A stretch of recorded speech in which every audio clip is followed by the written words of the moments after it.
संपूर्ण शतकातील गाजलेल्या चित्रपटांचे सादरीकरण हे यंदाच्या पुणे आंतरराष्ट्रीय चित्रपट महोत्सवाचे आकर्षण ठरणार आहे।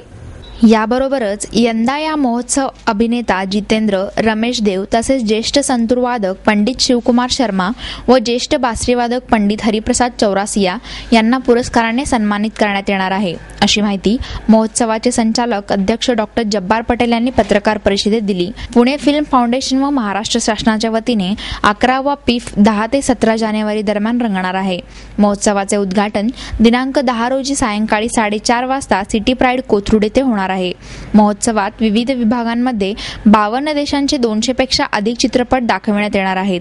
व्हिस्लिंग वुड्स इंटरनॅशनल स्टुडंट स्पर्धा विभागात 13 इटलीचे दिग्दर्शक मायकेल अँजेलो अँटोलिनियो, अभिनेत्री स्मिता पाटील व संगीतकार वसंत देसाई यांचे चित्रपट दाखवण्यात येणार आहेत। भारतीय चित्रपटसृष्टीतील नामवंतांच्या जीवनावरील माहितीपट व निधन झालेल्या दिग्गजांच्या स्मृती जागवणारे चित्रपट, याशिवाय मराठी सिनेमा टुडे या विभागात चित्रपट दाखवण्यात येणार आहे।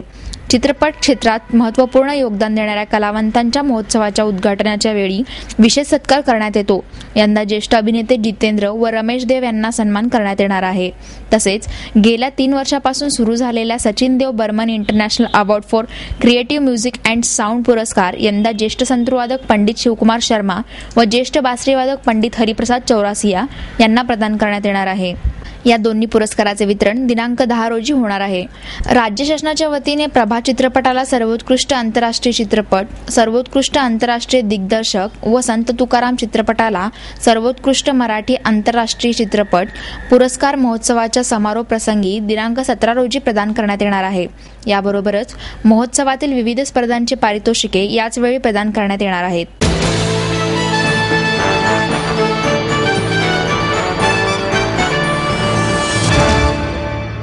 केसरी मराठा ट्रस्टतर्फे केसरी वर्धापन दिनानिमित्त आउटलुकचे समूह संपादक विनोद मेहता यांना लोकमान्य टिळक पत्रकारिता पुरस्कार प्रदान करण्यात आला। 1 लाख रुपये रोख सन्मानचिन्ह असे पुरस्काराचे स्वरूप होते। माजी आमदार उल्हास पवार, संपादक दीपक टिळक, ज्येष्ठ पत्रकार SK कुलकर्णी, सुकृत खांडेकर, रोहित टिळक, प्रणिती टिळक, गीताली टिळक, मोने यावेळी उपस्थित होते।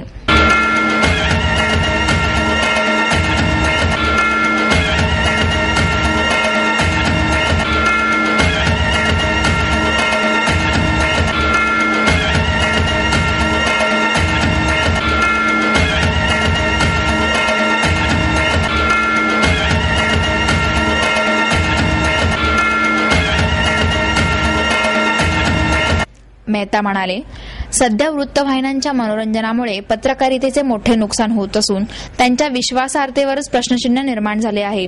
मात्र विश्वासार्हता जपण्यासाठी माध्यमांनी स्वतः लक्ष्मण रेषा आखून घ्याव्यात। सध्या माध्यमांच्या विश्वासार्हतेचा प्रश्न निर्माण झाला आहे।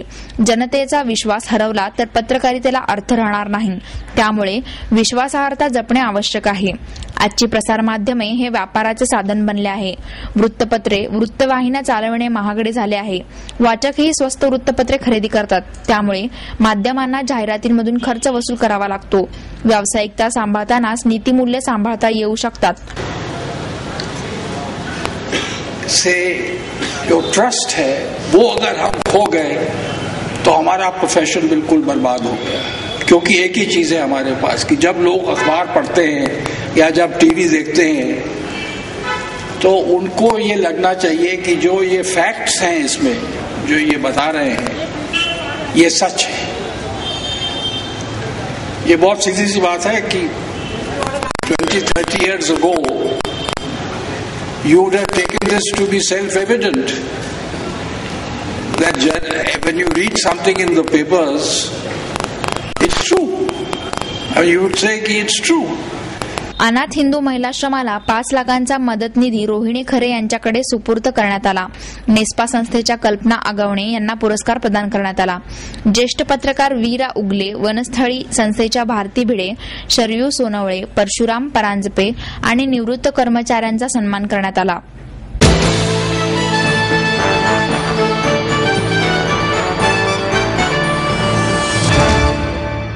पुणे विद्यापीठातील विद्यार्थ्यांचे प्रश्न आणि विविध मागण्यांसंदर्भात विद्यार्थ्यांसह व्यवस्थापन परिषदेच्या सदस्यांनी पुणे विद्यापीठाच्या मुख्य इमारतीवर मोर्चा काढला. परीक्षांचा निकाल लावण्यास होणारा उशीर, पुनर्मूल्यांकनाचा घोळ, ऑनलाईन प्रवेश प्रक्रियेतील त्रुटी, बहिस्थ विद्यार्थ्यांची प्रवेश प्रक्रिया बंद करण्याबाबतचा निर्णय, वसतिगृहातील दुरवस्था यांसह विविध प्रश्नांसंदर्भातील मागण्यांसाठी विद्यार्थ्यांनी विद्यापीठामध्ये मोर्चा काढला. परीक्षांचे निकाल वेळेवर लागले पाहिजे.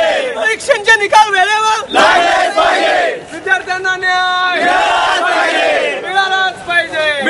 या मागण्यासंदर्भात त्वरित निर्णय घेण्याचे आश्वासन कुलगुरू डॉक्टर VN गाडे यांनी शिष्टमंडळाला दिले. विद्यापीठाच्या व्यवस्थापन परिषदेचे सदस्य संतोष ढोरे, शशिकांत तिकोटे, दादाभाऊ शिनलकर, सुरेश जैन, राजेंद्र काळे यांच्यासह विविध विद्यार्थी संघटनांच्या प्रतिनिधींनी कुलगुरू डॉक्टर VN गाडे यांची भेट घेतली.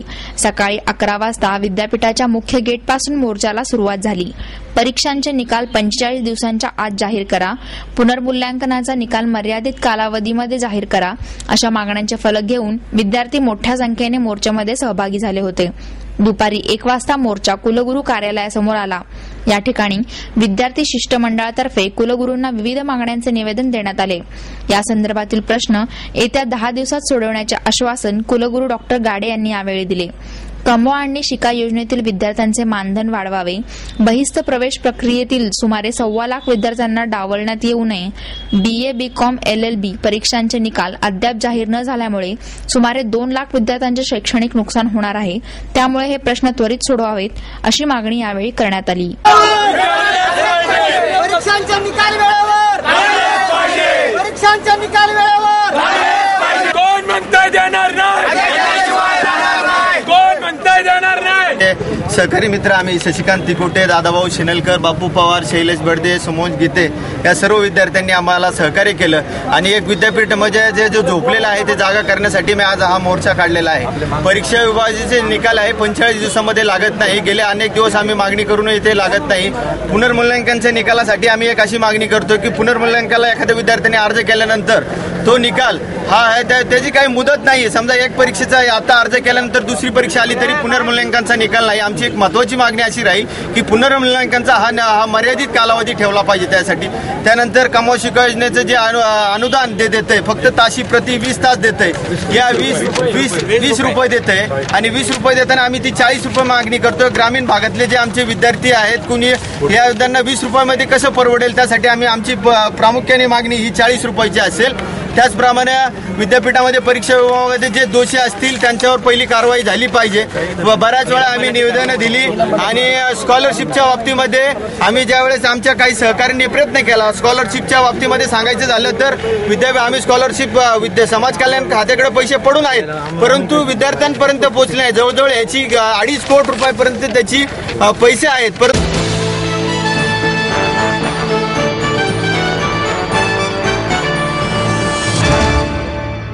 दिल्लीच्या अमानुष घटनेच्या पार्श्वभूमीवर मुलींनी कशी दक्षता घ्यावी यासाठी क्रिएटिव्ह फाउंडेशनतर्फे एका विशेष कार्यक्रमाचे आयोजन करण्यात आले होते.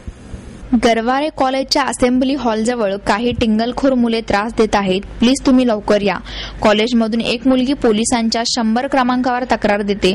पोलिसांच्या वायरलेस यंत्रणेवरून त्याची माहिती बीट मार्शलला मिळते. कर्वे रोडवरील सायंकाळच्या गर्दीतूनही मार्ग काढत 2 बंदूकधारी पोलीस अवघ्या 10-12 मिनिटात तिथे पोहोचतात.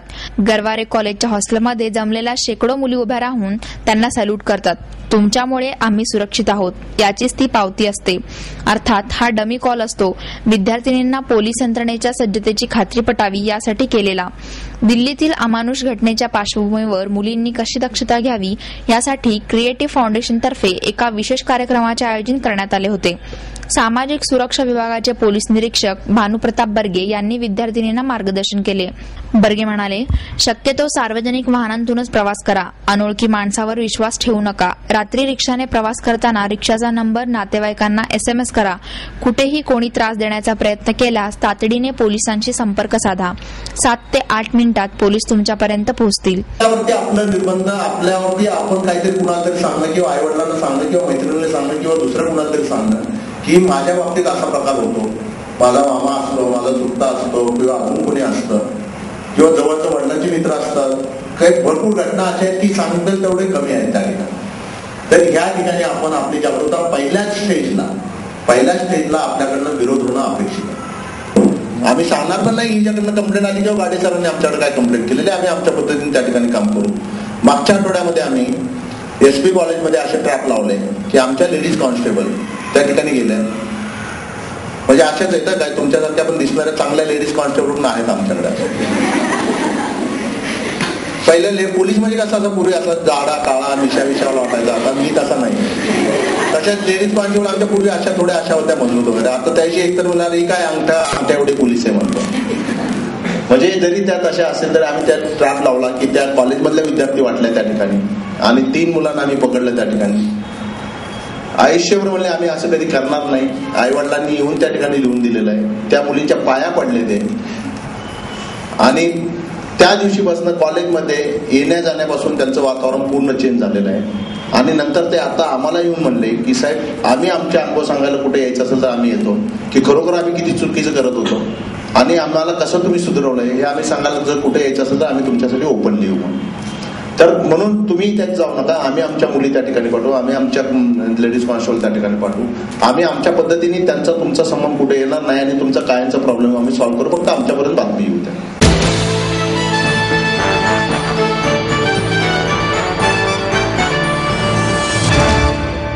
इतर मागासवर्गीय समाजाला न्याय देण्यासाठी अनेक संघटनांनी आंदोलने केली. त्यांची प्रगती न होता अधोगती होत आहे.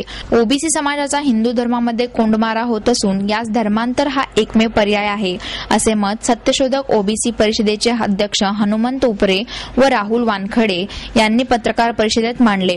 अनेक संघटनांनी एकत्र येऊन राज्यभर धर्मांतर अभियान सुरू केले आहे. आता ओबीसी बांधव बुद्ध धम्माच्या वाटेवर असे या अभियानाला नाव दिले आहे.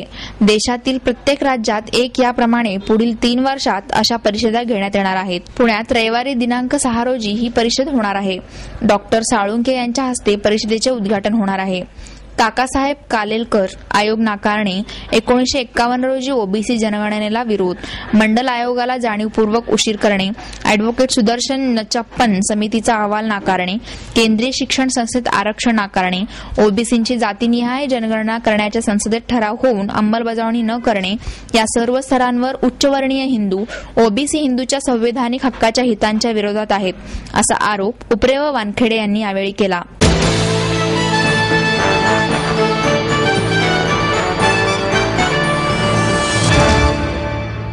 आणि याचबरोबर आजचे बातमीपत्र संपले. उद्या पुन्हा भेटूया याच वेळी. नमस्कार.